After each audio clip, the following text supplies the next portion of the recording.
que nos estamos encontrando, el panorama profético basado en la mente judía. Hoy en día, si abres cualquier tipo de canal en YouTube que sea cristiano, van a estar hablando de escatología, pero es una escatología que está a 100 años luz de lo que realmente está ocurriendo allá en la tierra. ¿Me escuchan bien?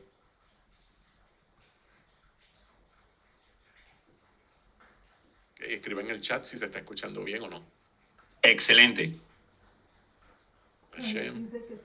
Que algunos los están escuchando bajito. Bueno, ahí yo creo que entonces es el dispositivo de ustedes. Entonces, importante, monitoreen sus micrófonos. Monitoreen los micrófonos. Vuelvo y digo, usted va a diferentes tipos de canales en YouTube, a las redes. Va a encontrar muchas personas hablando supuestamente del tiempo que nosotros nos estamos encontrando. Diferentes tipos de ministerios en el campamento cristiano, los mesiánicos también están haciendo lo mismo. Pero tenemos un problema, y esto me gusta repetirlo una y otra vez. Si usted se está conectando quizás por primera vez y está viendo esta clase, mi recomendación es que vaya al principio y vaya a los estudios que hemos estado dando ya por cerca de un año, porque hablamos del vocabulario, hablamos expresiones idiomáticas que nosotros vamos a encontrar, hablamos de un sinnúmero de puntos que son la base para lo que hoy estamos tocando. De lo contrario, no me va a entender. Entonces es importante de que nosotros podamos comprender que la escatología que está en el cristianismo, el mesianismo, Hebrew roots, raíces hebreas y todas estas cosas, están muy lejos de lo que es la realidad. Hay una teología de reemplazo. Esa teología de reemplazo va a estar sacando fuera de contexto lo que nosotros estamos estudiando. Entonces es importante que usted primeramente tome estas clases desde el principio para que me puedan ir siguiendo. Como estaba diciendo, nosotros estamos viendo ayer específicamente, Tayyip Erdogan, que es el presidente de Turquía, está llamando a una coalición de todos los musulmanes del Medio Oriente para que vayan a apoyar al Líbano y obviamente que estén en contra de Israel. Nosotros tenemos que considerar primeramente que cuando leemos una profecía que aparece en el Tanaj, la profecía puede tener más de un cumplimiento. Puede tener doble cumplimiento o hasta triple cumplimiento. Así que el evento de Gog y Magog puede repetirse en más de una ocasión. Podremos estar viendo quizás un próximo Gog y Magog aquí, a punto de entrar, y otro Gog y Magog con un poquito de otras características. Pero para esta clase, por favor, tenga su Tanaj, tenga los escritos del primer siglo. Vamos a hablar mucho y vamos a leer mucho. Y es importante que usted me siga. Vamos a hacer una recapitulación de la semana pasada de la clase y lo que hemos venido hablando acerca de todo lo que es la línea del tiempo. Por favor, verifiquen micrófonos que estén en silencio. Entonces, vamos a hacer la línea aquí del tiempo. Este falló.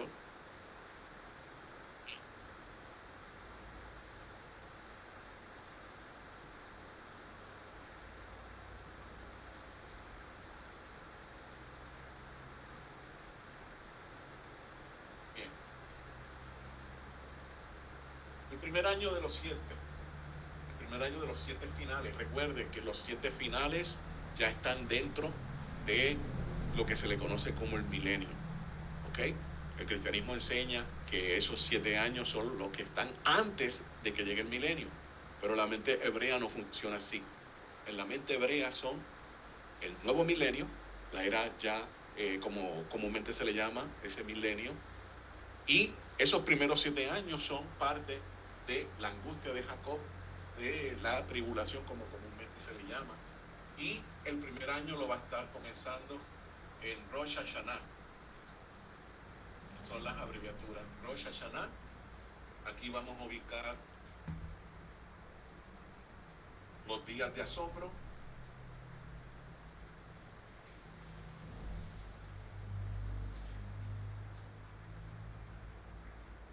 Que son los 10 días que van entre Rosh Hashanah a Yom Kippur.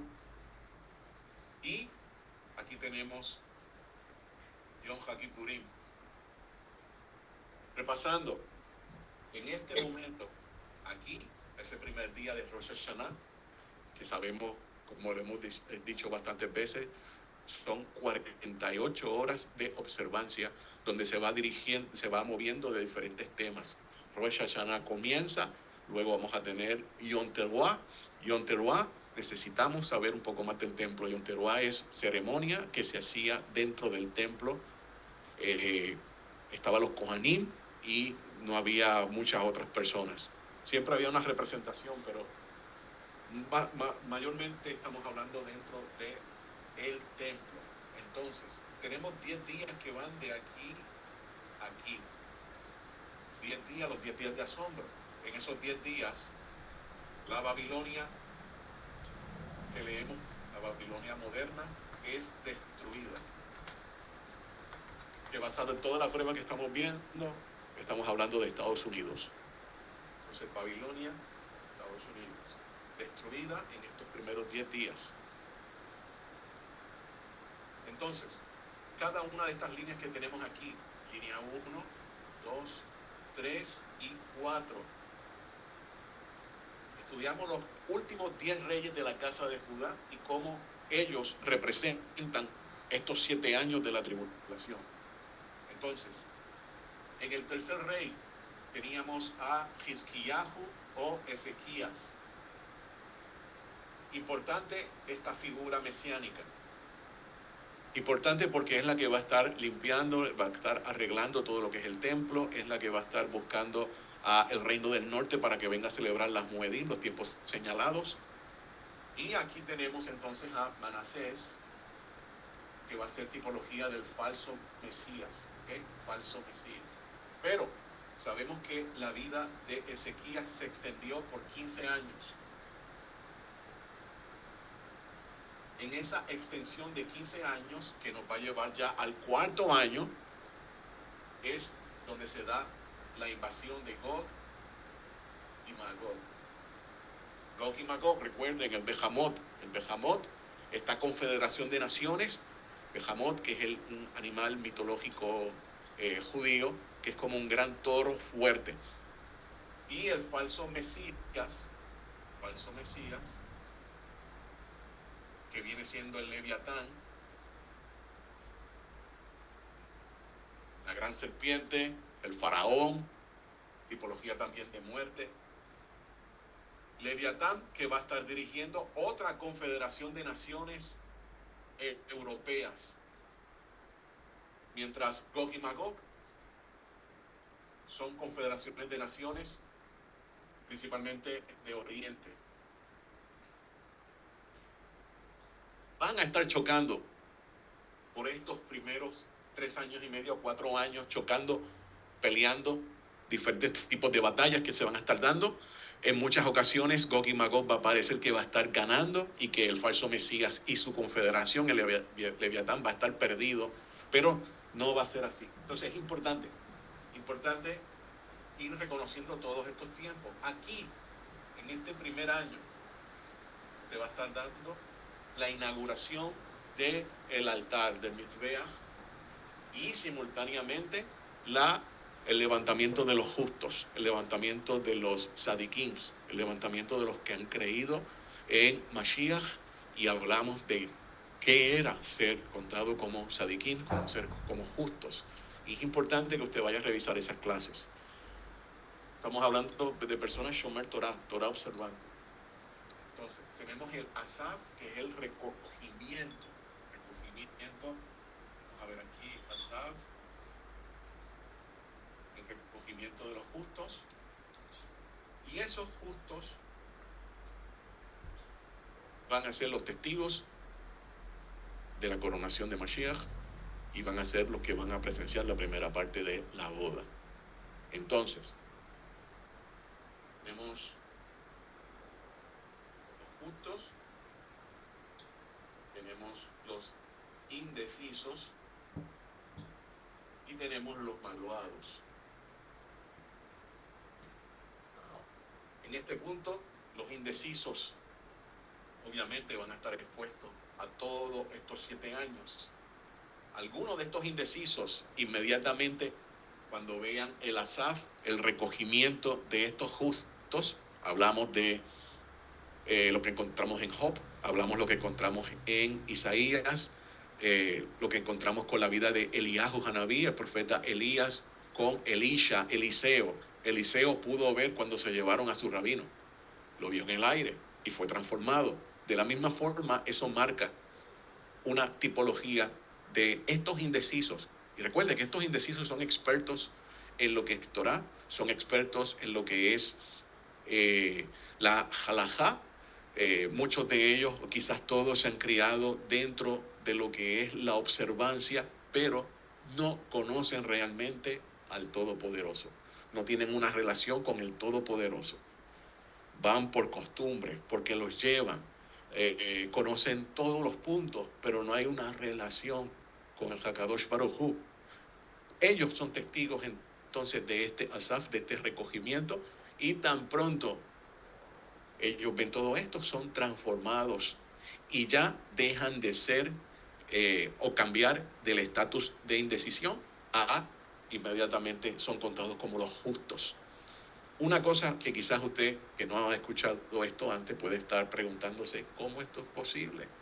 Sé que esto se parece un poquito a lo que habla la teología del rapto cristiano, pero no es así. Rab Shaul, Pablo, cuando Pablo está hablando y está presentando toda la idea de en un abrir y cerrar de ojos, tiene que ver con el templo, expresión idiomática, al sonido del gran shofar.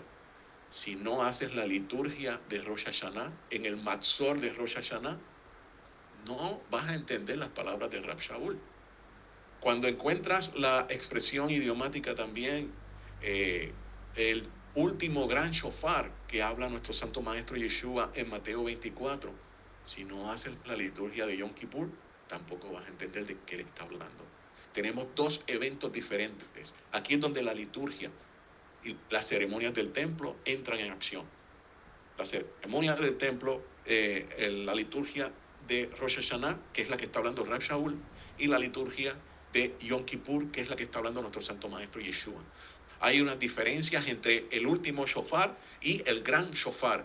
Son días totalmente diferentes.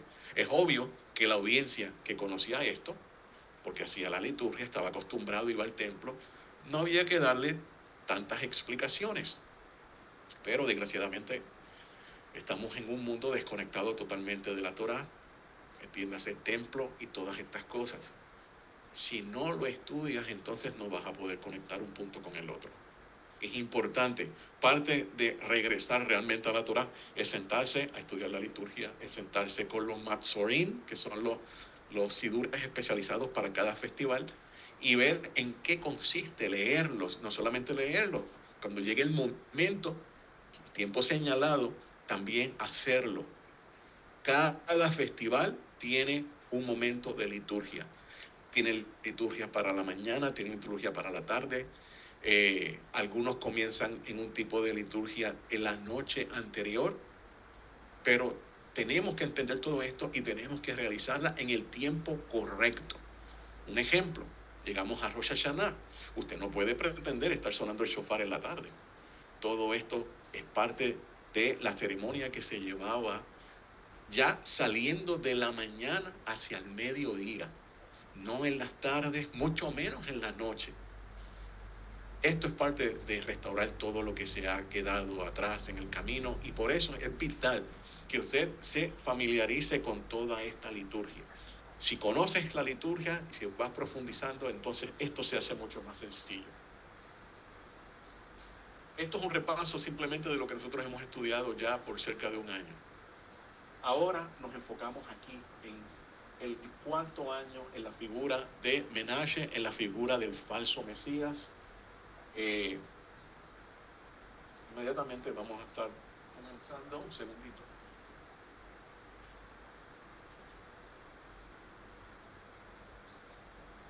Importante que ella tenga su Tanaj a la mano.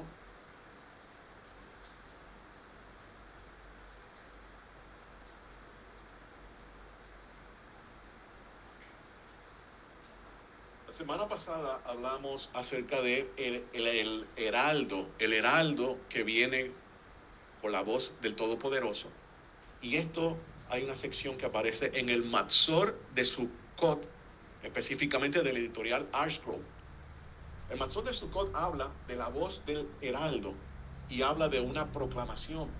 Y la proclamación y la respuesta, nosotros habíamos mencionado, aquí yo había mencionado que aparece en Yeshayahu o Isaías capítulo 40, de lo que iba a decir esa voz. Específicamente ese heraldo en Isaías 40 dice: estoy en el desierto, estoy parafraseando por si acaso, y habla de que entonces, ¿qué voy a proclamar? La respuesta aparece en ese Matzor. Estos últimos 3 años y medio finales, recuerden, aquí, en esta sección, 3 años y medio finales, van a volver a ser como el tiempo de Noah. En el tiempo de Noah, los días eran un poco más cortos.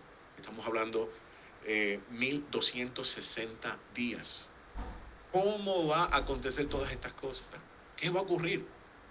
¿A qué el mundo se va a exponer? Bueno, en estos años que se entran ahora, se van a estar utilizando un tipo de armamento que el mundo nunca antes ha visto. Y esto va a provocar que la tierra se mueva de sus ejes.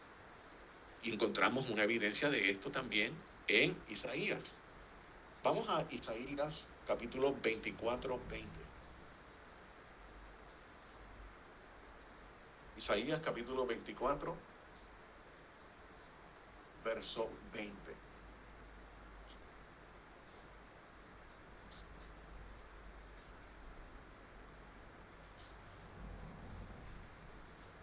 La tierra se tambalea, vacila como un ebrio, se tambalea como una barraca.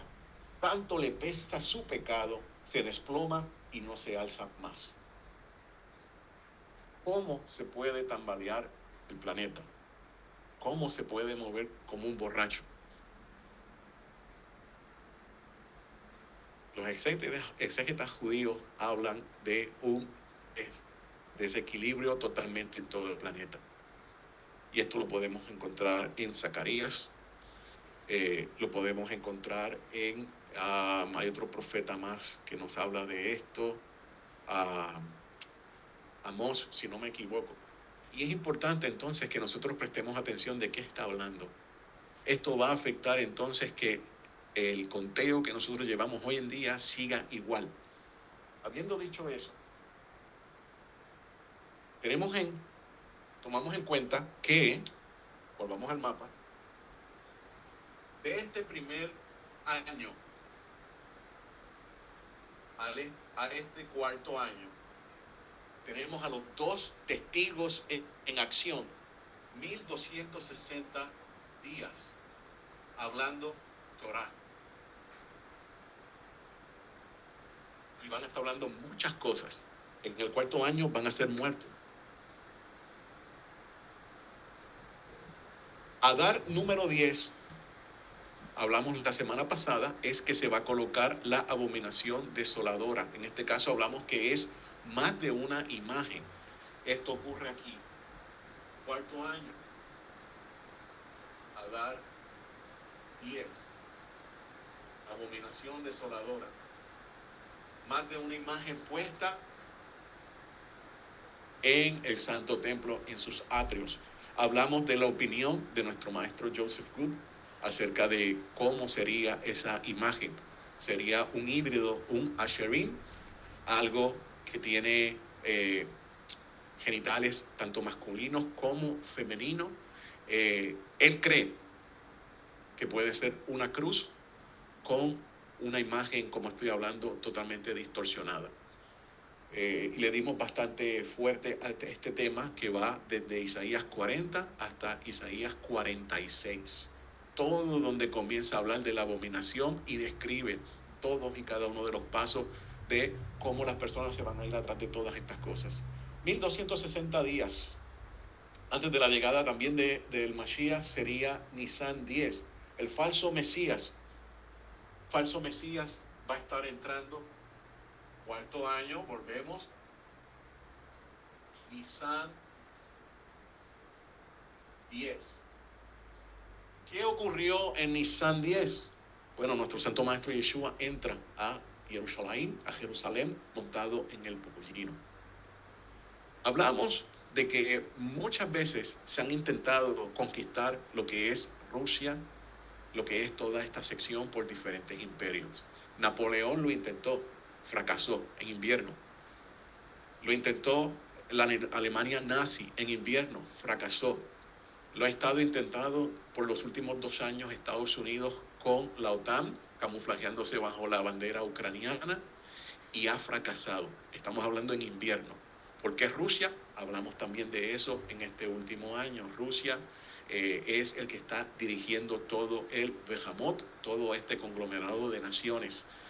Podríamos estar poniendo dentro de ese animal, de ese toro, a los chinos también, los coreanos del norte, posiblemente los turcos.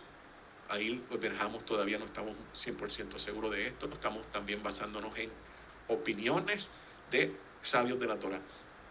Entonces, los rusos como tal, los rusos, que es la amenaza grande que tiene ahora mismo Occidente, lo puedes ver en las noticias, puedes ver qué es lo que está ocurriendo, principalmente aquí frente a las costas de la Florida, lo que está ocurriendo en Cuba y cómo todos los rusos están movilizando hacia lugares como Nicaragua, como Venezuela, movilizando equipos.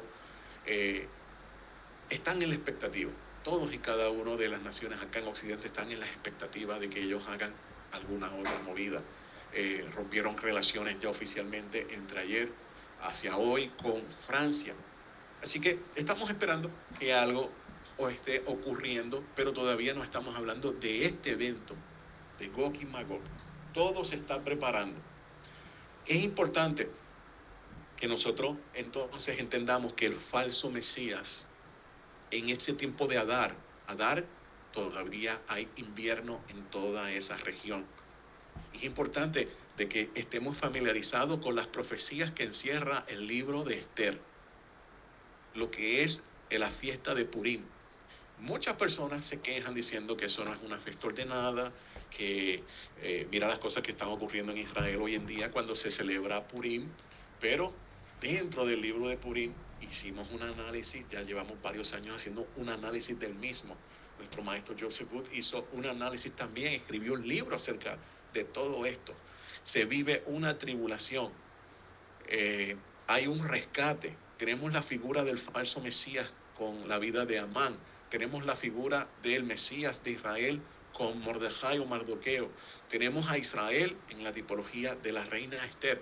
Así que tenemos muchos puntos para poder analizarlos, y específicamente será en Adar donde se otorga la victoria de el falso Mesías sobre lo que es el ejército de Gog y Magog. Habíamos hablado también que va a ser para el tiempo de Rosh Hashanah, de Yom Kippur, donde entre la derrota de Gog y Magog. Recuerde que estas naciones enviarán un super ejército a invadir Israel, pero se van a quedar como parte de ese ejército también en sus territorios. En ese momento, para ese momento de Yom HaKippurim, estamos hablando acá, en ese evento, ese ejército que está yendo a invadir va a ser destruido por el Todopoderoso, pero el ejército que se queda en sus lugares, en la Rusia, digamos, en China, en diferentes lugares, unos años más tarde va a ser destruido por el falso Mesías, específicamente en Adar número 10. Después de eso, recuerde que es una amenaza para todo lo que es Israel. Entonces, en Nisan 10 hace su entrada triunfante, tratando de imitar a nuestro Santo Maestro Yeshua, pero recuerde, él nos conoce quién es el rabino Yeshua. Él va a tratar de estar imitando en todo lo que hace a el Jesús del cristianismo. Eso va a ser para el 10 de Nisan, si todo sale bien. Entonces, es importante ahora prestarle un poco de atención a lo que vamos a estar hablando, porque vamos a hablar acerca de los dos testigos, valga la redundancia. Así que esto se va a quedar acá por el momento. Y vamos a hablar un poco acerca de estos dos testigos. Esto es uno de los temas más interesantes que hay. Y en la Tanaj nosotros encontramos cómo los dos testigos están descritos, que ellos van a estar hablando, cuándo van a ser muertos, cuándo van a ser resucitados, qué ocurrirá con todos ellos. ¿Quiénes son? Muchas personas dicen, mira, pues son Moshe y Eliyahu. Algunos dicen, no, son Enoch. Estamos hablando de tipologías. Una tipología, según fue Yohanan, el inmersor, como una tipología de Eliyahu Hanabí o el profeta Elías. De la misma manera, tenemos dos personas que van a ser tipologías de Moshe Rabenu y Eliyahu. No es que ellos van a estar reencarnando ni nada por el estilo. Recuerde lo que dice la carta a los Hebreos. Una persona solamente muere una vez y luego el juicio. Entonces, tenemos lo que son los Shelosh Regalim. Estos son las fiestas de peregrinaje. Tenemos el tiempo de Hamatzah, tenemos Sukkot, tenemos Shavuot. Y específicamente vamos a hablar de algo que ocurría en ese momento. Para Hag Hamatzah se colocaban en el atrio real dos panes. Estos dos panes se colocaban a las 9 de la mañana. Luego, más tarde en la mañana, uno de ellos iba a ser removido y el otro se remueve ya en la tarde. Esto es importante, porque si podemos entender las ceremonias del Beit HaMikdash, del templo, también vamos a entender los tiempos proféticos. Mantengamos esa ceremonia para poder entender qué va a ocurrir con los dos testigos. El falso Mesías, cuando entre a Jerusalén, obviamente el templo ya está funcionando por casi 4 años. El falso Mesías va a seguir la misma narrativa que tiene el cristianismo al día de hoy, de que los korbanot, los sacrificios, no son necesarios, de que Él es Elohim, de que lo sigan a Él, que lo adoren a Él, de que nada de esto es necesario. Es obvio que toda persona que estudia el templo conoce que hay un lugar preparado para cuando llegan los festivales, para el descendiente de la casa de David, que es el rey de Israel, para que se siente en ese tipo de diván. Nadie fuera de él se puede sentar en ningún lugar en el Beit HaMikdash. Nadie. Ningún Kohanim, ningún sacerdote se puede sentar, siempre tiene que estar trabajando, haciendo algo. Así que esta persona va a sentarse en ese espacio reservado para el rey de Israel del linaje de David. Obviamente, ahí viene ya una profanación. Esta persona, al detener los korbanot, también está apagando el altar, básicamente siguiendo los mismos pasos que hizo Menashe. Menashe mandó apagar el altar. Menashe mandó a detener los korbanot.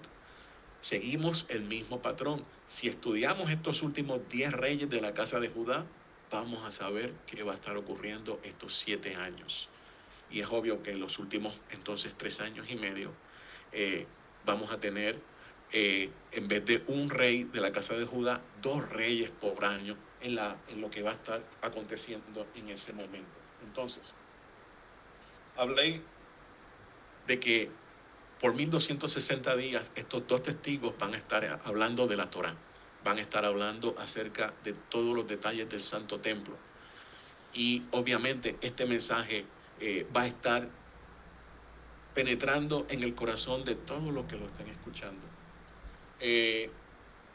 Según el falso Mesías, se proclama a sí mismo como si fuera Elohim, como que ya no es necesario ninguno de estos korbanot. Es ahí donde se van a dar cuenta muchos de los que ya están en Israel de que ese no era el Mesías que estaban esperando.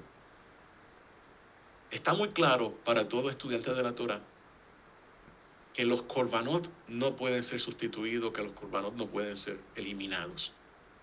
Solamente cuando ha sido removido de lo que es la cultura de Israel, de lo que es el entendimiento de la Torá. Y no como se estudia hoy en día con el judaísmo, porque el mismo judaísmo hoy en día tiene una desconexión en cuanto a lo que es los korbanot. Son muy pocos rabinos que realmente están estudiando todos estos puntos. Entonces, mueren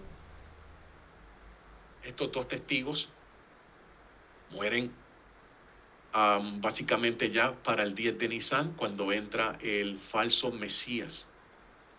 Y es importante que tengamos estas fechas. Vamos a estar examinando también varios textos donde nos dejan saber qué ocurre en ese momento y quién es la audiencia. Muchas veces no captamos quién es la audiencia, quiénes son los que se quedan allá. El Rabí Yeshua, nuestro santo maestro Mashiach, nos dijo que cuando vieran todas estas cosas, entonces huyeran a las montañas. Esto aparece en Mateo 24, esto aparece en Marcos 15, si no me equivoco. Que digo ahora con seguridad.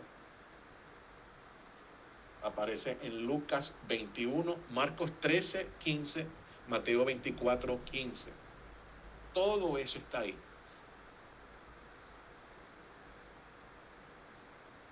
Cuando se comiencen a dar todos estos eventos, cuando el falso Mesías comienza a proclamarse como eres Elohim, hay un grupo de personas ya en Eretz Israel, judías, que han reconocido quién es el Mesías de Israel.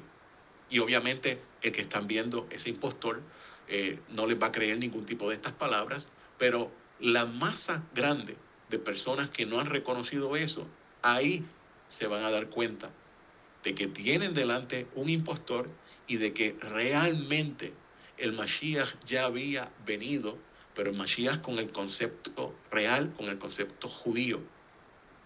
Entonces es importante, bueno, verifiquen los dispositivos. Ya me dijeron que se escuchaba bien, así que deben ser los dispositivos allá de ustedes. Me dejan saber. Sigue escuchándose bajito, se está escuchando bien. Escriban en el chat, por favor. Se escucha bien, se escucha perfecto. Se escucha bien, se escucha bien. Solamente una persona escucha bajito, dos personas bajito. Bueno, debe ser entonces el dispositivo. Ok. Traten de buscar el tratado Abodá Sará de la Mishnah. Pueden ir a Sefaria, si no tienen la Mishnah, pueden ir a sefaria.com, pueden traducir todo ese tratado, en qué consiste lo que es Abodá Sará. Muchas personas se van a sorprender. Tan sencillo como no darle el honor al Todopoderoso, y ese honor dárselo a otra persona, se convierte en Abodá Sará. Abodá Sará es todo lo que tiene que ver con idolatría. Así que vayan a Sefaria, pueden darle la traducción en el Google Translate, hacen la traducción completa y pueden leerlo.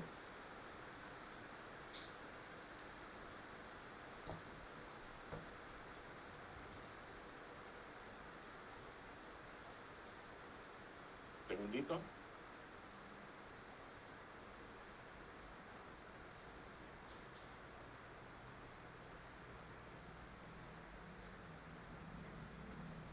Vamos a Apocalipsis 11, Apocalipsis capítulo 11, verso 1 al 3. Es importante que usted tenga ya el Tanaj, los escritos nazarenos, porque lo vamos a estar leyendo bastante hoy.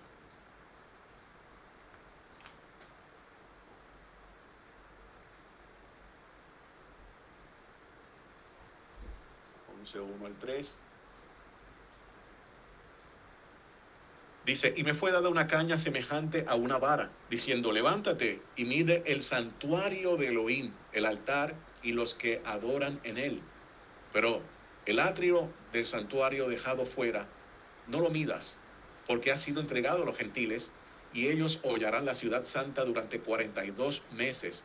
Y daré a mis 2 testigos, y profetizarán durante 1260 días vestidos de tela de saco. ¿Dónde nosotros encontramos en el Tanaj? Presta atención bien, que se nos ordena a toda la casa de Israel estudiar lo que es el Beit HaMikdash, el Santo Templo. Porque esto hay que conectarlo con ese momento. Ezequiel capítulo 43. Ezequiel 43. Busquen todos, por favor, Ezequiel capítulo 43.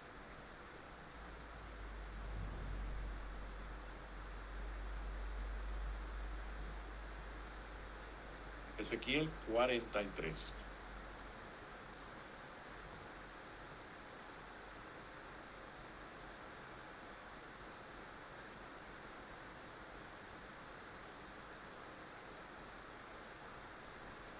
Vamos al verso número 7. Hijo de hombre, este es el lugar de mi trono, el lugar donde posaré las plantas de mis pies, donde yo moraré en medio de los hijos de Israel para siempre.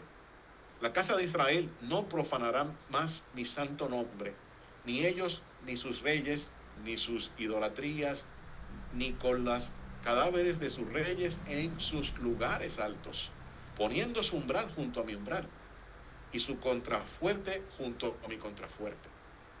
Mediante solo un muro entre mí y ellos, han contaminado mi santo nombre con las abominaciones que cometieron, por lo que los consumí en mi ira.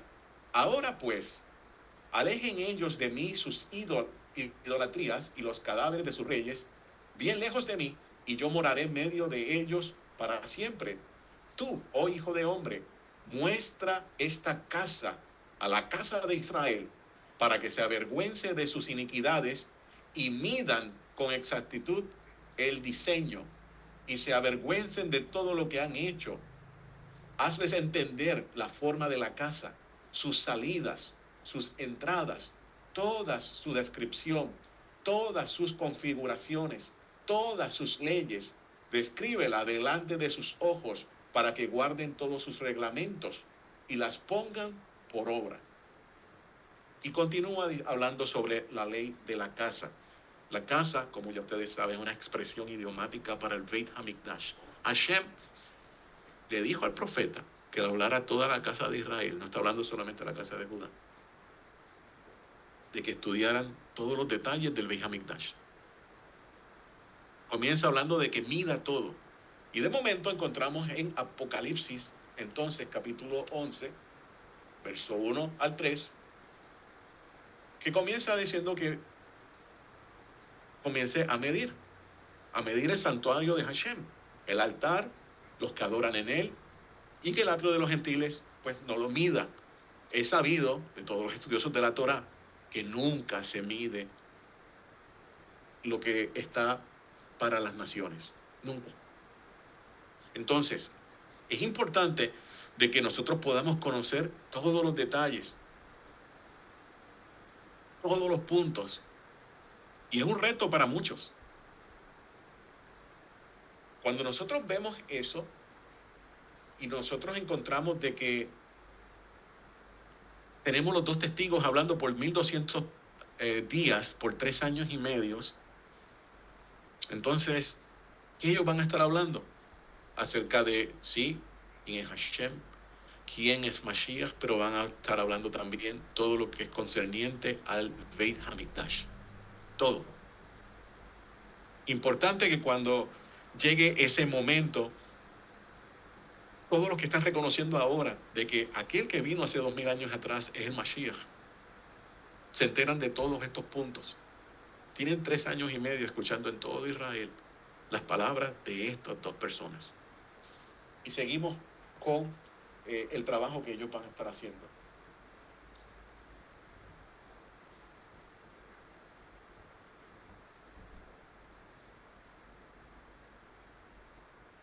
Como dije, ellos van a ser muertos y van a estar mirándolos. Si son muertos en Nisan 10 y van a pasar 3 días donde la gente se va a estar llevando, enviando regalos uno a los otros. Yo hago una pregunta. En Occidente, cuando ocurre algo grande, usualmente uno no ve que la gente se va a las calles a repartir comida o repartir dulces. Eso es una costumbre que se ve en el Medio Oriente. Recuerdo cuando se murió, creo que era el primer ministro de Irán, que eso fue ahora en mayo, que cayó del helicóptero. En Israel comenzaron a repartirse dulces en las calles.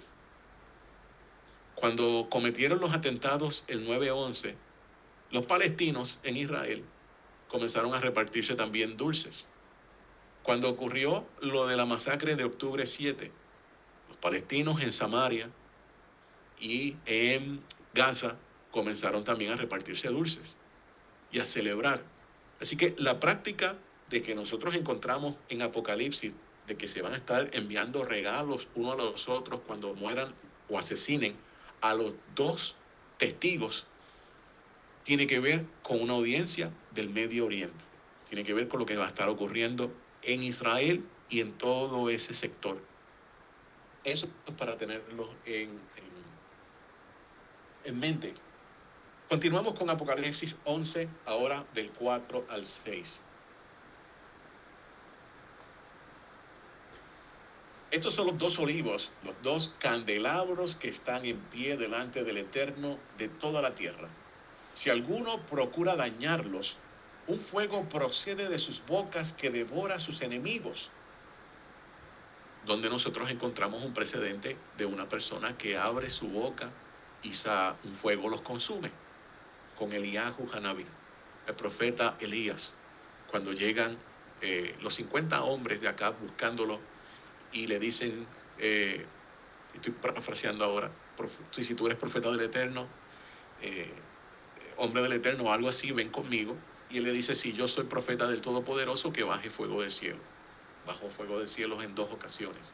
Así que aquí nos está dejando saber ya uno de los roles que va a estar cumpliendo este testigo. Debe morir de la misma manera. Estos tienen la potestad de cerrar el cielo para que no caiga lluvia en los días de sus profecías. ¿Quién fue el que oró para que no lloviera específicamente por 1260 días o por 3 años y medio? Eliyahu Hanabí o Elías oró y no llovió. También tiene potestad sobre las aguas para convertirlas en sangre y para herir la tierra con todas las plagas cuantas veces quieran. ¿Quién hizo eso? Moshe Rabbeinu. Moshe Rabbeinu con las 10 plagas en Egipto. Cuando terminen sus testimonios, la bestia, recuerden, el Leviatán, que sube del abismo, hará guerra contra ellos y los vencerá y los matará. Y sus cadáveres yacerán en la plaza de la gran ciudad, Jerusalén, que espiritualmente se llama Sodoma y Egipto, donde también fue crucificado el Adón de ellos. Y los de los pueblos y las tribus y las lenguas de las naciones contemplan sus cadáveres durante 3 días y medio y no permiten que sus cadáveres sean puestos en un sepulcro. Y los que habitan en la tierra se regocijan sobre ellos y los celebran. Y se envían regalos unos a otros porque ellos atormentaron a los que habitan sobre la tierra. ¿Y cómo los atormentaron? Llamando a lo que es malo, malo, señalándolo y también enseñando las instrucciones del Todopoderoso. Es interesante, en el país donde estoy viviendo, cada vez esto le llaman a las cosas que son realmente malas como si fueran buenas. Ahora, abiertamente, hoy mismo, estaba viendo un comercial de Pandora. Pandora, que son las joyerías estas que venden de pulseras y cadenas. Y el comercial está corriendo normal. Estaba viendo unas noticias, salió el comercial de Pandora y en el comercial de Pandora ves a varias mujeres, parejas, regalándose todos estos brazaletes y como si fuera una pareja normal. Así que están presentando ya todo esto como si fuera algo normal y eso está corriendo, puede buscarlo, haga la asignación, después vaya a YouTube y ponga o a Google Pandora comercial 2024 y se va a quedar también perplejo de cómo se está impulsando tan fuertemente lo que es un pensamiento torcido, lo que es una identidad que puede ser híbrida, no como la hizo el Hakadosh Baruj Hu, sino cómo se quiere presentar en este tiempo, que obviamente todo esto es parte del sistema del falso Mesías. Todo esto, lo que habla acerca de el falso Mesías va a estar diciendo no, detengan los korbanot, detengan los sacrificios, ya esto no hace falta, adórenme a mí, exactamente como dice el cristianismo. Así que presta atención y pídale al Eterno que le revele en qué espíritu se está moviendo el cristianismo, la religión cristiana, en qué espíritu se está moviendo muchos de los raíces hebreas, porque se está alineando más a las corrientes, como dice Daniel, las corrientes y la filosofía del falso Mesías, que realmente lo que está aquí. Entonces, continuamos. Luego de esto, ellos van a ser resucitados y van a ser resucitados ya saliendo del 13 al 14 de Nisan. 14 de Nisan, como ustedes saben, es en la tarde donde se está preparando la cena de Pesaj. Cuando ellos vean que esto acontece, todo el mundo se queda en estado de shock. Vamos a leer lo que dice. Habíamos leído del 4 al 6, si no me equivoco.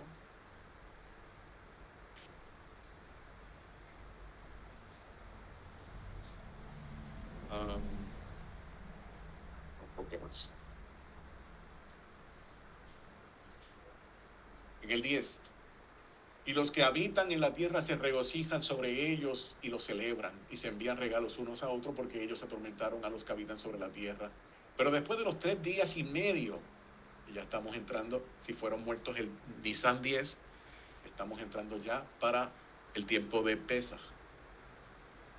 Entró en ellos un aliento de vida procedente de Elohim y se pusieron sobre sus pies. Y un gran temor cayó sobre quienes lo contemplan. Y oyeron una gran voz procedente del cielo que le decía, subid acá. Y subieron al cielo en la nube y los contemplaron sus enemigos. Un bat kol. Un bat kol es bien conocido dentro de lo que es la literatura rabínica. Una voz del cielo. No es cualquier voz del cielo. Se sabe que es la voz del Hakadosh Baruj Hu. Pero cuando sale una voz del cielo y están en estado, están durmiendo, están muertos, dormido y muerto, ustedes saben que es sinónimo, siempre va a ser un grave, una alarma para todos los que están presenciando todo esto. Hay un midrash antiguo donde habla de la entrega de la Torá y menciona por qué el shofar seguía sonando más fuerte. Cada vez sonaba más fuerte, más fuerte, más fuerte. El Midrash dice que era porque el pueblo de Israel estaba dormido. El pueblo de Israel no estaba dándose cuenta que se encontraban en un momento que iba a cambiar todo el mundo. Iban a ser los recipientes de la entrega de la Torá. Ellos se encargarían entonces de ir a las naciones a enseñar la Torá y ellos no se daban cuenta de este gran cambio que ocurría en ese momento. Por eso se les llama en el Midrash como que ellos estaban dormidos. Y según este Midrash, ese shofar entonces sonaba muy fuerte. Pero esto también tenemos que atarlo con nuestro Santo Maestro Yeshua, con sus talmidim, con sus estudiantes, que fueron con él a orar y no pudieron estar ni velando, ni orando, ni tan solamente una hora, y se quedaron dormidos. Y nuestro Santo Maestro Yeshua dice, no han podido velar ni aunque sea una hora.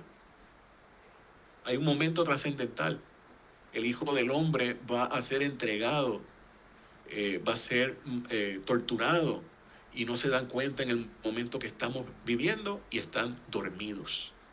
Entonces, se parece mucho a este tiempo que nosotros estamos viviendo. Muchas personas exactamente corriendo para diferentes lugares, pero no se dan cuenta en el tiempo que nosotros nos encontramos, están dormidos con la defensa abajo. El shofar está sonando. Entonces, se fueron en una nube. La nube sería otro tema. ¿Qué pasa entonces en ese momento? ¿Qué ocurre en ese momento? Estamos viendo o imaginándonos esta escena. Ellos fueron sacados entonces de Jerusalén. Después de esto, se levanta esa imagen, se coloca, o más de una imagen, según la opinión de nuestro maestro Joseph Good, se coloca en diferentes lugares del Beit HaMikdash, y es aquí donde se le dice a todo judío que está allí: huye a los montes, no regreses a buscar lo que se te quedó, huye inmediatamente, para que estés a tiempo. Se comienza a dar la huida. Tenemos que tener ahora en mente que después de estos 3 años primeros y medios que han pasado, muchos de los que estaban en ese estatus de indecisión, muchas de las personas que acostumbraban ir a la sinagoga, a rezar, podían conocer muchas cosas, pero no tenían una convicción ni una relación con el Hakadosh Baruj Hu, con el Santo bendito sea, ya en este momento se han convertido en justos, en los tzadikins. Y esta segunda audiencia, muchos de ellos ya han llegado a la tierra de Israel. Y tenemos la evidencia. Vamos a examinar qué ocurre con todo esto.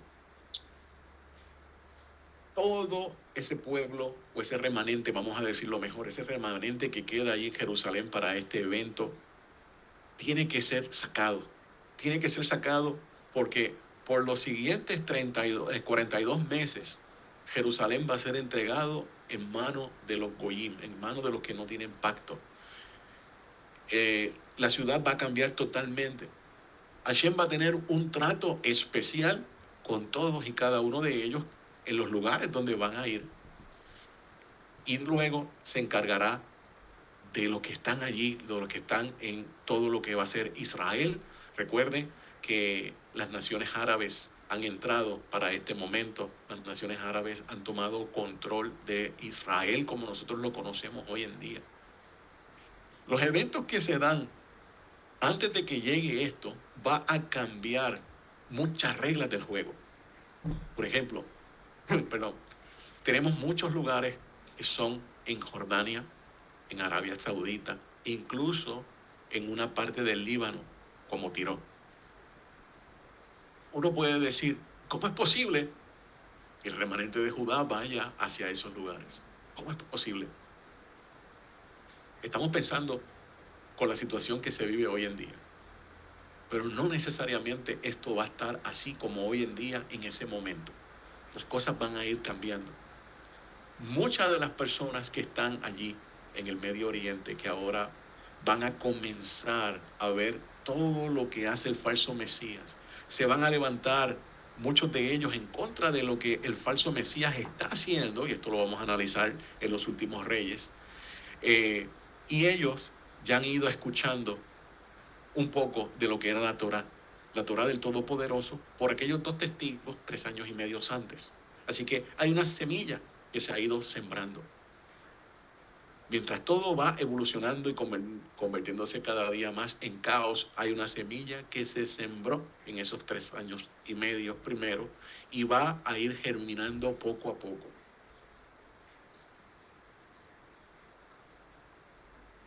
Si ustedes se han dado cuenta, estamos encontrando un ciclo que se repite una y otra vez. El falso Mesías como tipología del faraón, la invasión que está haciendo él y cómo el pueblo es sacado. Antes de que sea sacado, enfrentaron las plagas, porque lo leímos. Apocalipsis habla de la plaga, y en este caso el que está, vamos a decir, en los zapatos de Moshe Rabenu y Eliyahu Hanabí están haciendo milagros y portentos, y todo esto es una repetición ahora en un corto tiempo de lo que pasó el pueblo de Israel cuando estaba en Egipto. Ahora el pueblo de Israel es sacado nuevamente al desierto. La casa de Judá es sacada al desierto. El remanente de las naciones que pertenecen a Israel, que se han transformado en los justos, en los nuevos justos, también son sacados al desierto. Todo vuelve a repetirse una vez más. El examen se vuelve a repetir. Ezequiel 20 es clave. Ezequiel 20 es clave porque ahí podemos ver nuevamente el examen. No lo voy a leer ahora. Vamos a leerlo ahora. Ezequiel capítulo 20. En el caso de que algunos estén pensando que nos estamos inventando algo. Ezequiel 20, verso 34. 20:34 dice: porque con mano poderosa, brazo extendido e ira incontenible, os sacaré de entre los pueblos y os reuniré de entre las naciones en las que estáis esparcidos. Aquí se nos deja saber que están en diferentes lugares del planeta. Y os llevaré al desierto de los pueblos para allí litigar con vosotros cara a cara. Va a haber un RIF, va a haber una demanda legal en contra de todos los que han salido al desierto. Como litigué con vuestros padres en el desierto de Egipto, así litigaré con vosotros, dice Hashem Adonai. Os haré pasar bajo el cayado, y uno a uno os haré entrar en los vínculos del pacto, y apartaré de entre vosotros a los rebeldes, a quienes se rebelaron contra mí, y los sacaré de la tierra de sus peregrinación, pero no entrarán a la tierra de Israel. Y sabréis que yo soy Hashem. Y a vosotros, casa de Israel, esto os dice Adonai Hashem: si a mí no me escucháis, vaya cada uno tras sus ídolos y sírvalos, pero no profanéis más mi santo nombre, como vuestras ofrendas y con vuestros ídolos. Así que se vuelve a repetir el examen. Se vuelve a repetir el examen. Todo Israel ya está en el desierto. Las naciones, y los que están en las naciones que son parte de Israel también, que están cambiando de estatus de indecisión a decididos por Hashem, van a recibir este examen una vez más. Y la casa de Judá, que ha ido en diferentes lugares, también va a comenzar a ser probados una y otra vez. Así que una de las cosas que nosotros encontramos que se repite es el cambio de humor, vamos a decirlo así, el mood que tiene Israel. Vamos a ir a la pizarra.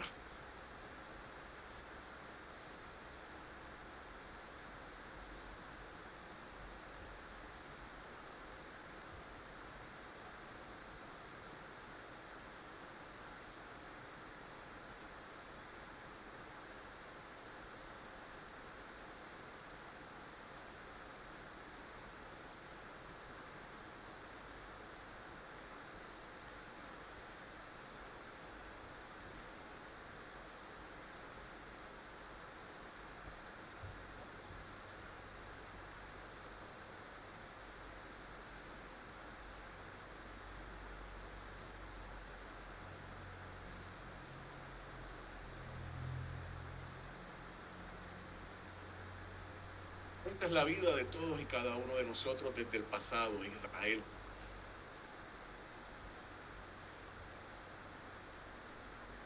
Victoria, derrota. Victoria, derrota. Victoria, derrota. Victoria. ¿Qué ocurrió con Israel cuando sale de Eliam Suf?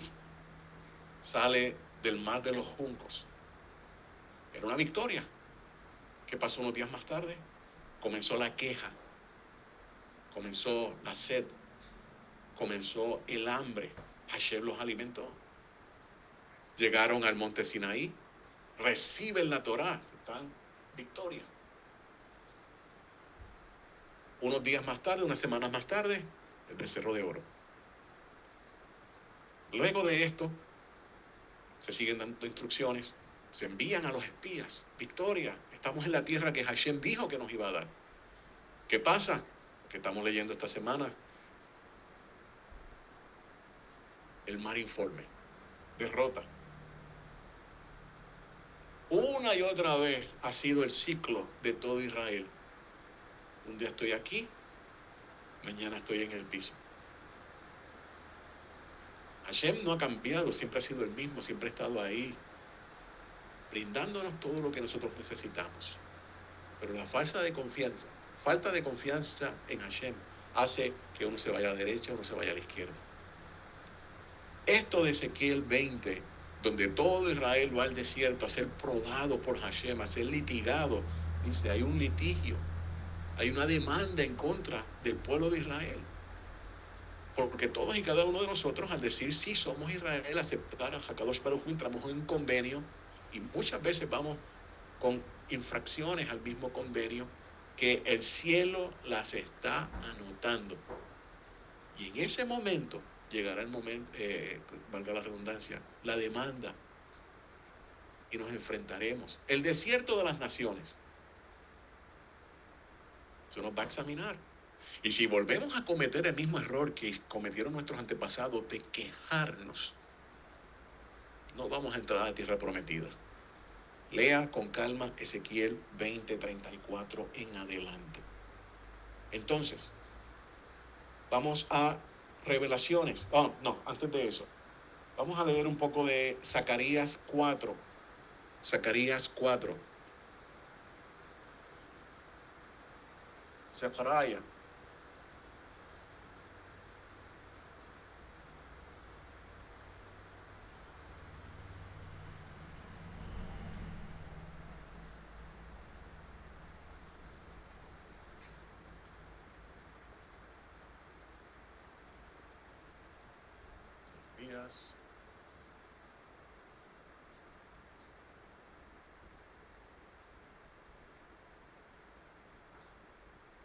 Zacarías 4:1-3. Y el malaj que hablaba conmigo se volvió y me despertó, como cuando un hombre está despertado desde su sueño, y dijo, ¿qué ves? Y respondí, he aquí veo un candelabro de oro macizo,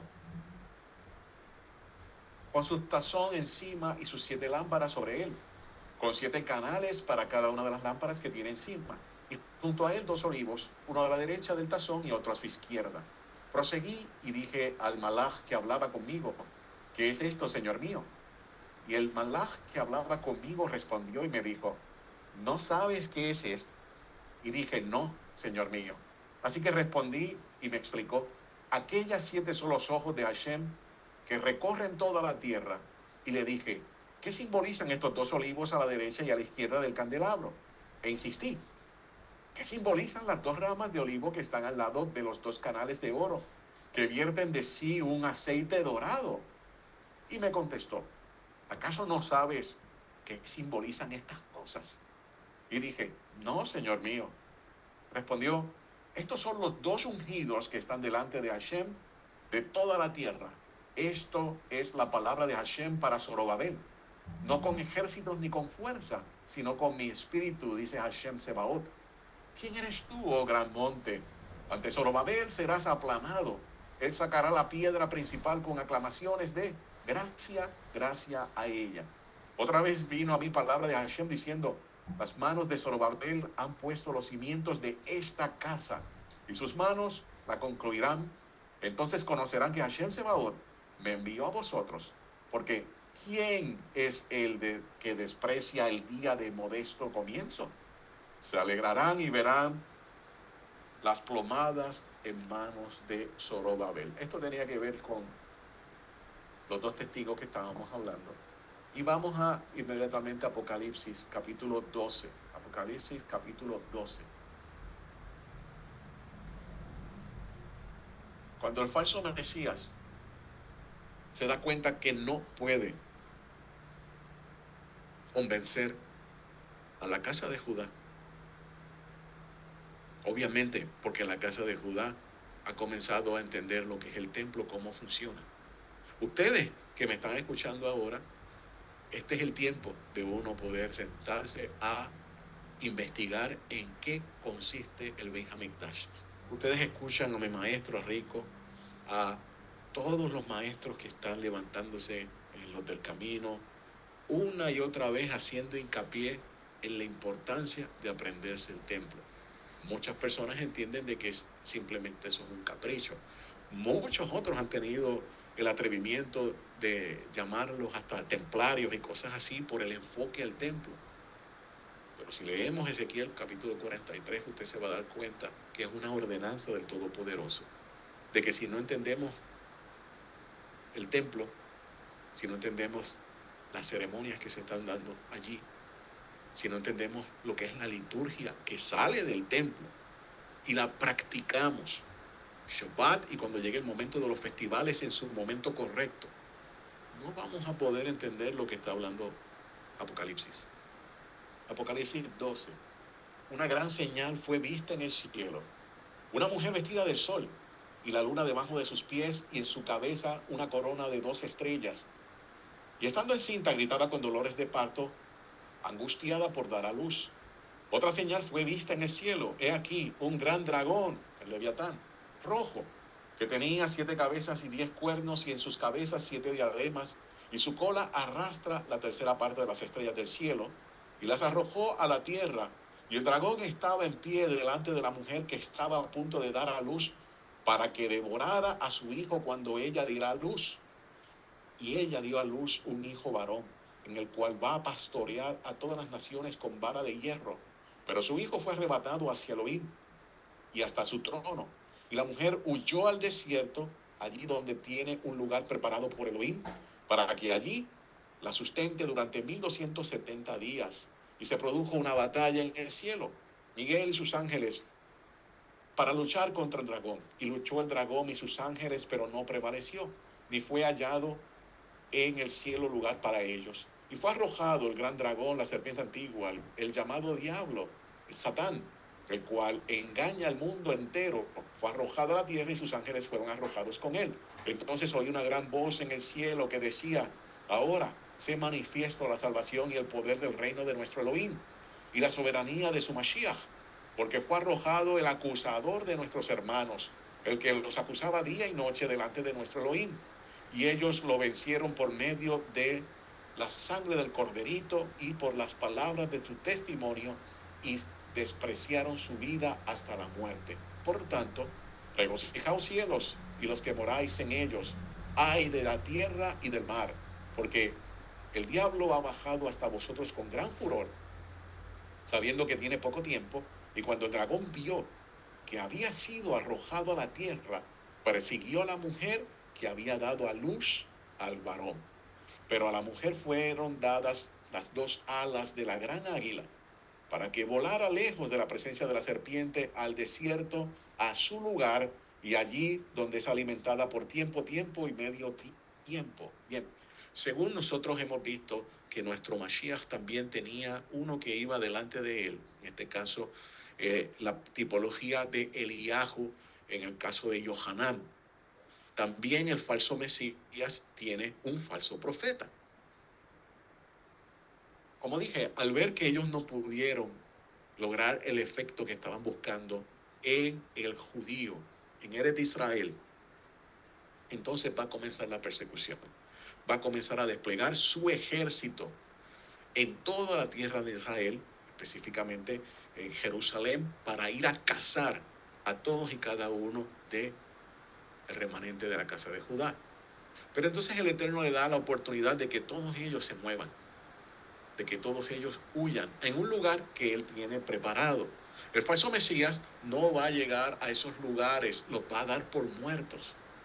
Esos lugares son inhóspitos, esos lugares que muchos de ellos los estamos estudiando ahora en este ciclo de la Torah son lugares de las paradas que hicieron con Moshe Rabbeinu cuando iban subiendo por el territorio de hoy en día conocido como Jordania. Entonces es importante de que todos los nombres que nosotros encontramos en estas parashot, las paradas que hicieron nuestros antepasados en el desierto, Hashem los ha dejado allí por algo, por un motivo. No es simplemente porque había que aprendernos el lugar donde habían llegado ellos, no. Todo es un mapa. En la mente hebraica va pensando siempre hacia atrás, porque lo que ocurrió en aquel momento es lo que ocurre en el futuro. Todo es cíclico. Entonces, quiero presentar una serie de mapas donde va a estar escondiéndose la casa de Judá. Pero quiero también darle otro tipo de información porque vamos a encontrar algo de esto en la vida de David, del rey David, David Hameler. Apunten por favor Mateo 24:15, Marcos 13:15, Lucas 21. Todo lo que estamos viendo siempre vienen en repeticiones.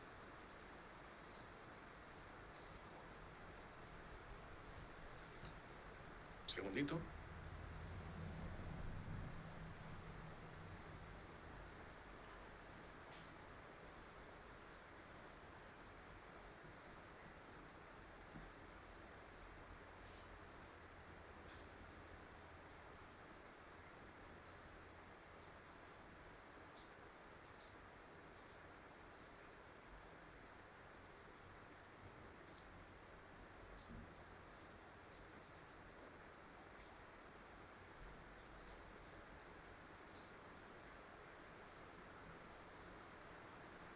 Apocalipsis 12 es sumamente importante. Vamos a ver.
Yep.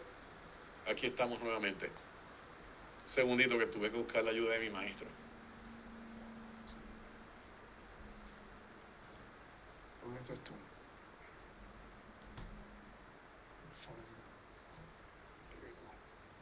New year, so you know. Replace pin. Listo. All right.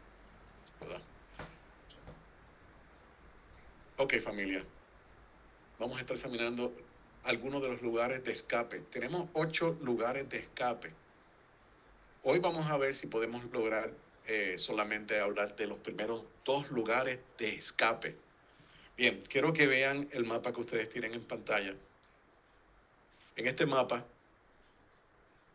abajo de Rubén está en verdecito, encuentran el río Arnón.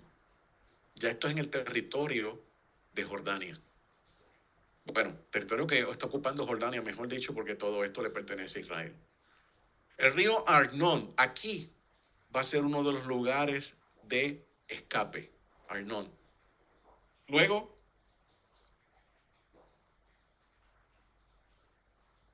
vamos a ver, acá arriba, donde dice Tiró, en el norte de Israel, lo que es el Líbano hoy en día, Tiró también tiene que ver con uno de los lugares de escape. Y esto lo encontramos en la historia con Eliahu.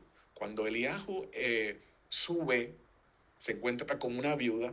Esta viuda tiene un hijo interesante. Siempre átenlo, la mamá y el hijo, como también vamos a encontrar en Apocalipsis capítulo 12.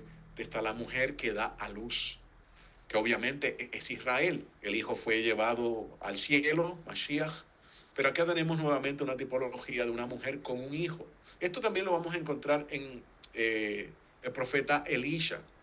El profeta Elisha tiene un hijo, se encuentra con una mujer que no puede tener hijos.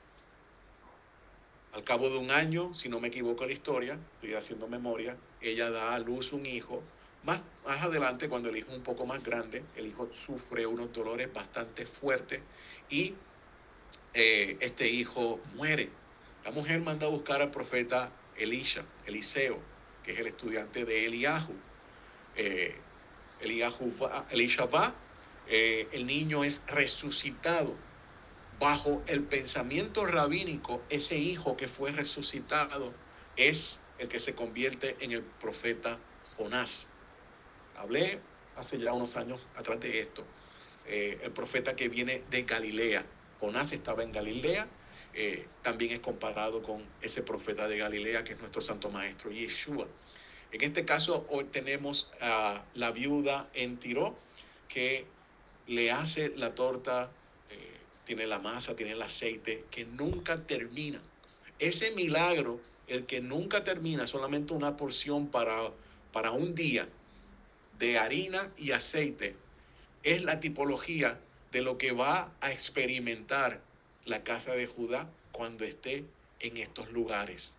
Nunca se le va a acabar el alimento. Hay algunas personas que sugieren que hasta el maná volverá a caer en estos lugares.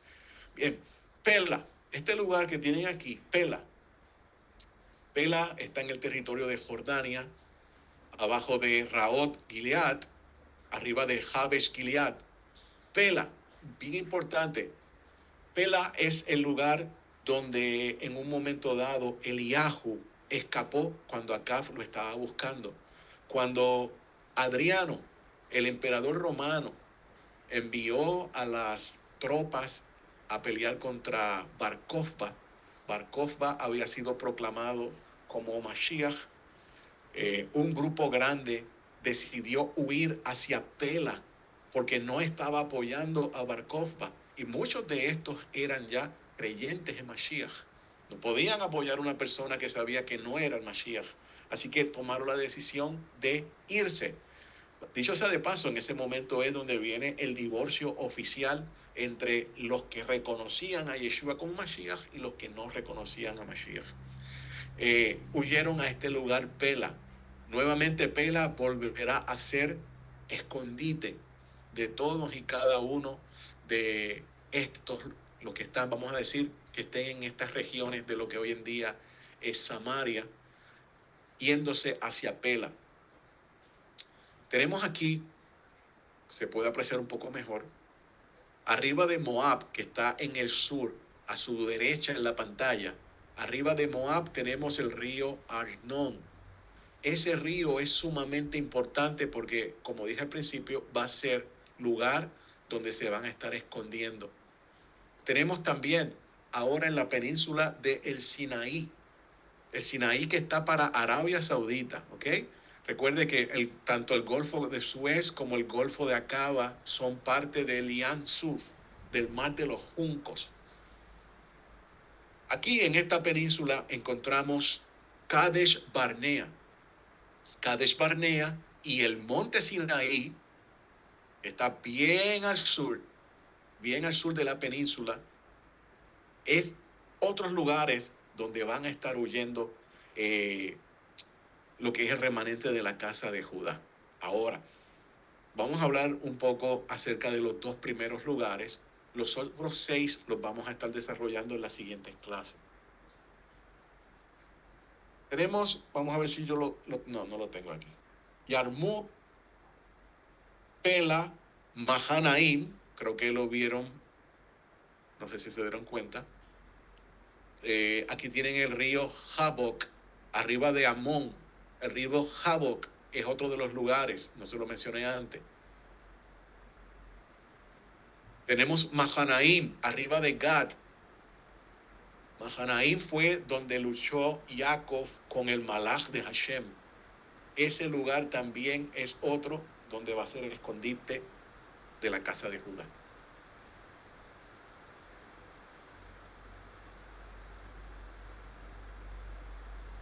Leemos un poco en Apocalipsis capítulo 12, verso 16 al verso 17.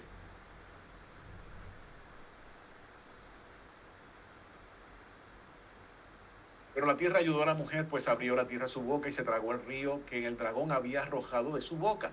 Entonces el dragón se enfureció contra la mujer y se fue a hacer guerra contra los restantes de su simiente, los que guardan los mandamientos de Elohim y tienen el testimonio de Yeshua.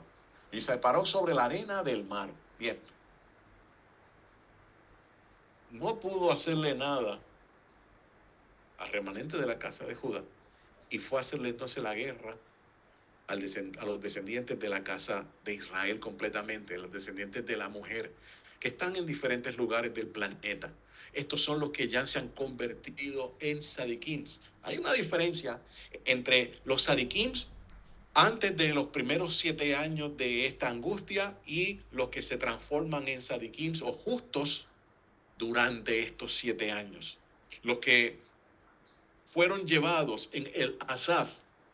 Y para esto vuelvo y digo, si usted tiene algún tipo de conflicto todavía porque le está martillando la idea del rapto del cristianismo, recuerde que Rab Shaul está mencionando un concepto netamente judío. Él no se está inventando nada. Si conoces la liturgia, vas a conocer cómo va a ser este Asaf, este recogimiento. ¿Por qué los muertos primeros? ¿Por qué son considerados justos? La vida de Job está envuelta ahí y la vida también de Enoch. Así que vaya a esas clases al principio para poder estudiar ese tema. Entonces, vamos a ver ahora la historia de David. En la historia de David vamos a encontrar, vamos a parar esto un segundito, algo bien interesante que nos deja saber qué está ocurriendo, no solamente con la identidad del falso Mesías, lo que está haciendo, y con un grupo de personas que se encuentra con David al momento de que él pueda huir y escapar, porque David tiene que escapar, porque los que están con David tienen que escapar. Y en esta huida que se da con David contra toda su casa, contra sus fieles, entonces estamos viendo un prototipo de qué es lo que va a ocurrir en el futuro. El concepto de los justos ya está grabado en otras clases, pueden ir a investigarlos. Por eso es importante que antes que llegase a este punto, y los que están en el principio lo están entendiendo, antes de que se llegue a este punto, se necesita construir una base sólida, que es lo que hemos estado viniendo haciendo ya por el espacio de cerca de un año. Vayan a ver esos videos y entonces van a poder conectar un punto con el otro. Bien, anoten por favor, esto es para que usted lo pueda leer. Primera de Reyes 17, capítulo 17, hasta el 1 hasta el 12. Capítulo 17 del 1 al 12. Tiene que ver también con los lugares de la huida. Vamos a Jacob o Jacobo, mal traducido como Santiago.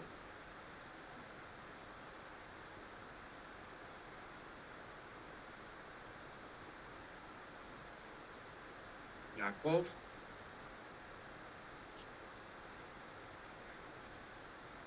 capítulo 5, verso 17. Vamos a ver si llegamos allá.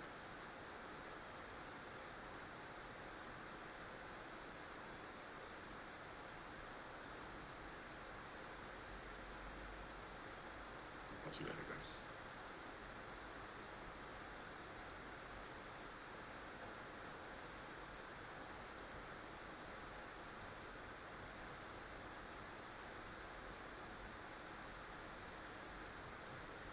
Eliahu era un hombre igual de condición que nosotros, oró insistentemente para que no lloviese y no llovió sobre la tierra durante 3 años y 6 meses. Después oró de nuevo y el cielo dio lluvia y la tierra produjo su fruto. Si alguno de vosotros, hermanos, se desvía de la verdad y otro le convierte, sepa que el que convierte a un pecador de su camino desviado salvará su alma de la muerte y cubrirá multitud de pecados. Bueno, aquí estamos hablando en caso de lo que estaba haciendo Eliahu y acerca de lo que va a ocurrir con los 2 testigos. Segunda de Samuel 15, hablando un poco acerca de lo que es el falso Mesías y lo que ocurrirá, lo que le ocurrió a David y la tipología que nosotros encontramos para este evento de la huida. Segunda de Samuel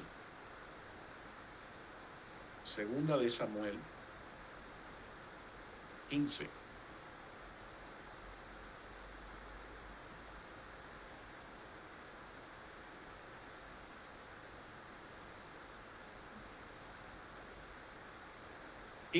Verso 17 al 19. Salió pues el rey con todo el pueblo tras él. Se detuvieron en Beit Merjak, y todos sus siervos pasaron a su lado, todos los cereteos, todos los peleteos, así como todos los geteos. 600 hombres que habían llegado a pie desde Gat pasaron por delante del rey. Interesante esto que estamos viendo aquí. Yo creo que hubiera comenzado en el verso 14 para que se entendiera mejor.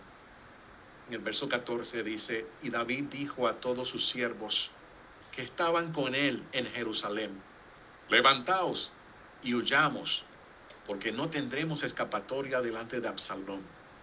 Daos prisa en marchar, no sea que se apresure, nos alcance y eche el mal sobre nosotros, atacando la ciudad a filo de espada.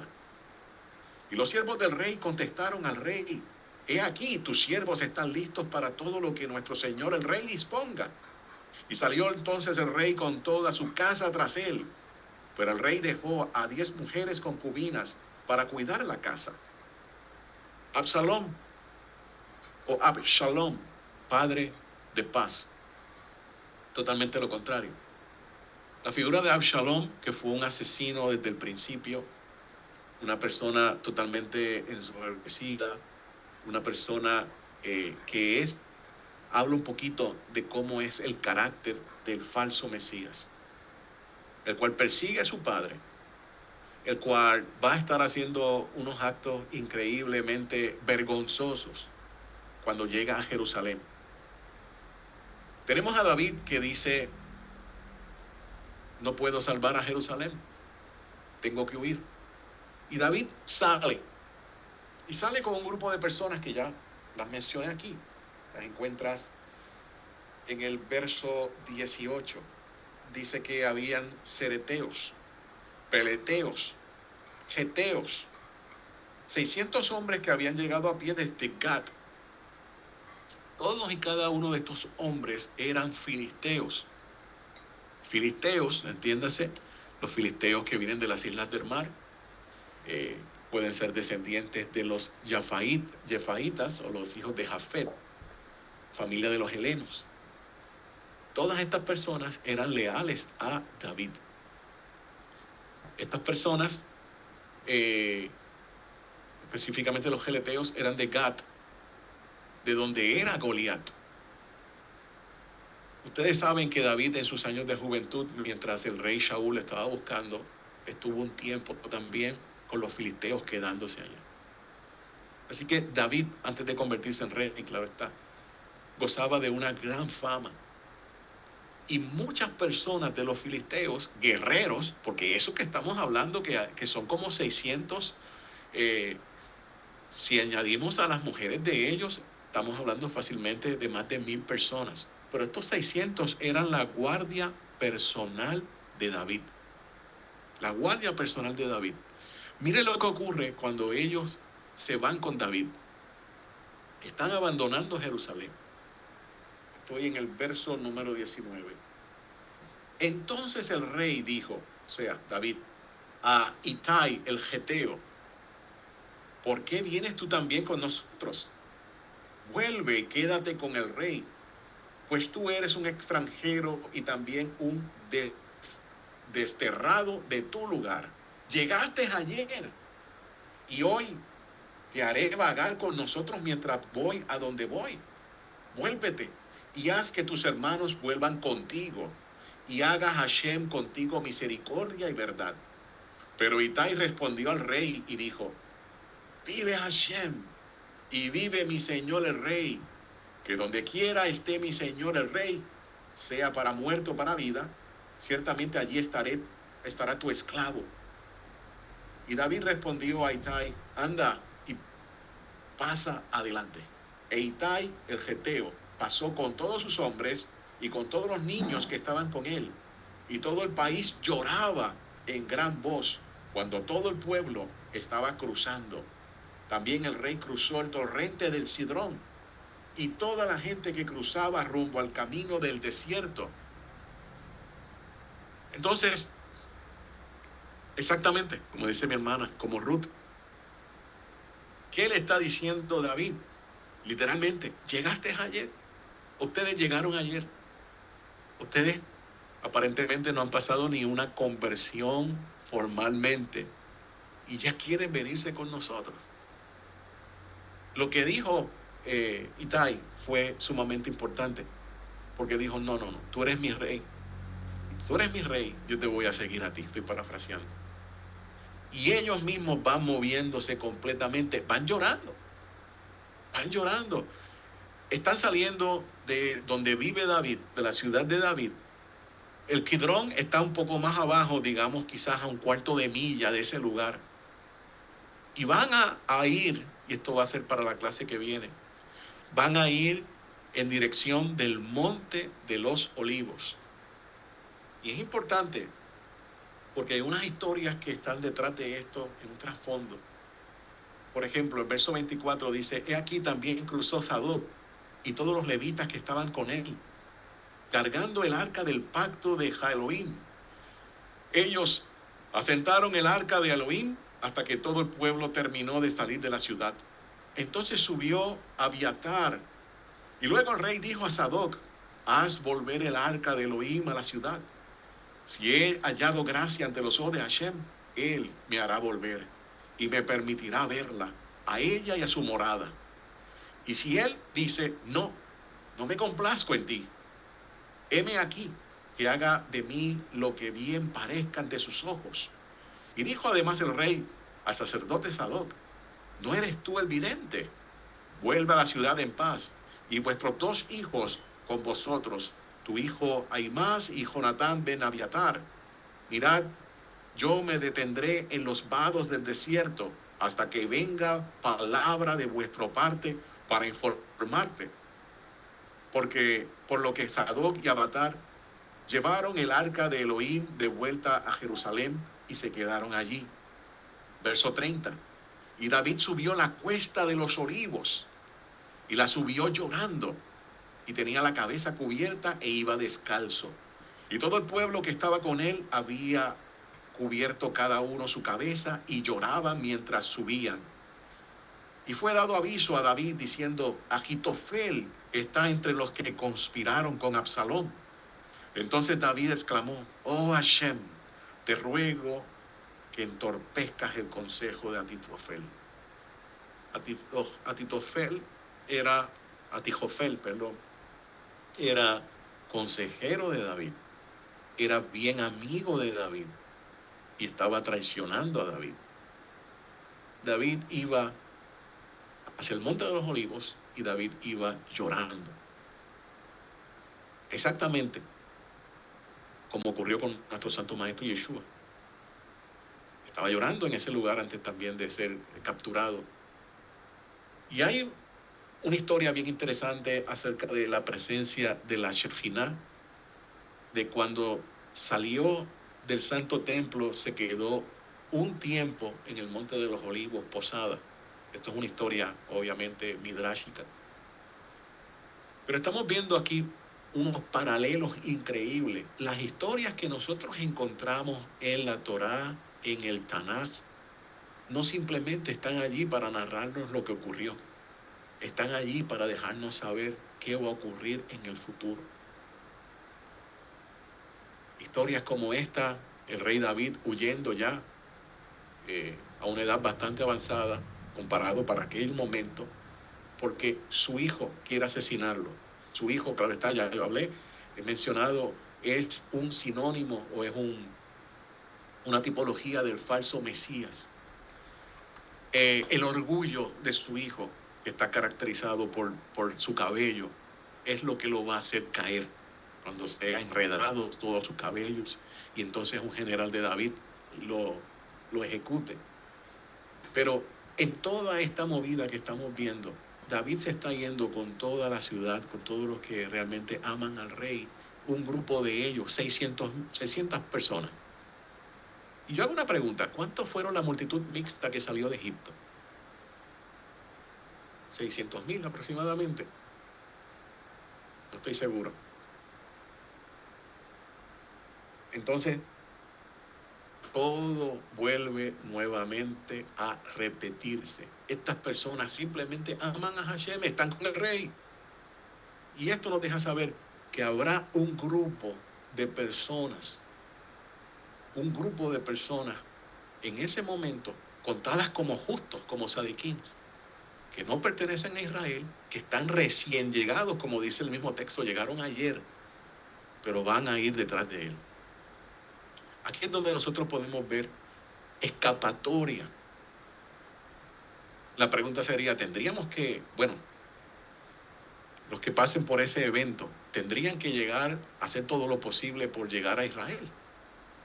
Eso siempre y cuando se pase la prueba del desierto de las naciones.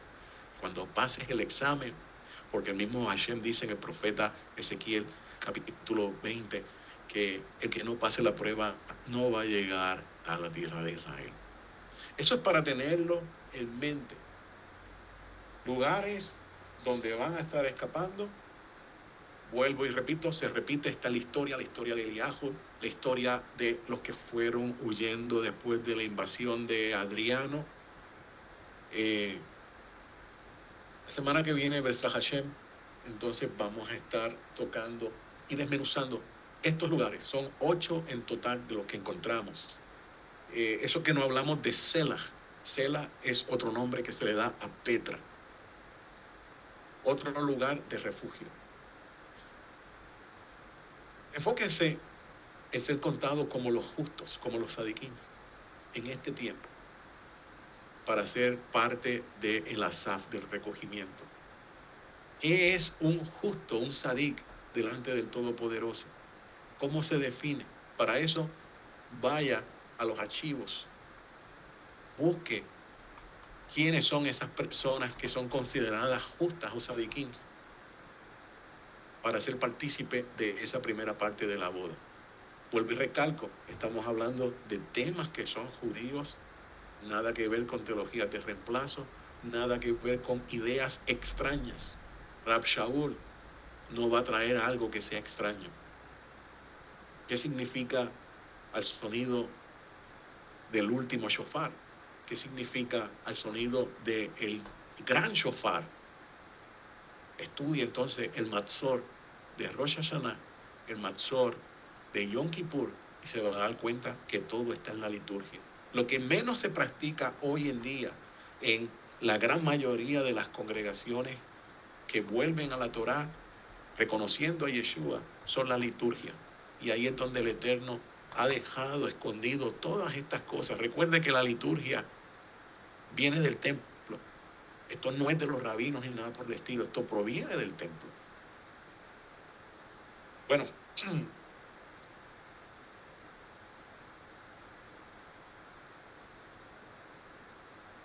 vamos a dejarlo hasta aquí.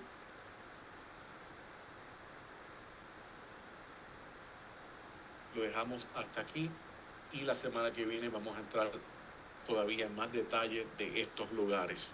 Hemos llegado al segmento entonces de respuestas y preguntas. Entiendo que los micrófonos los pueden abrir.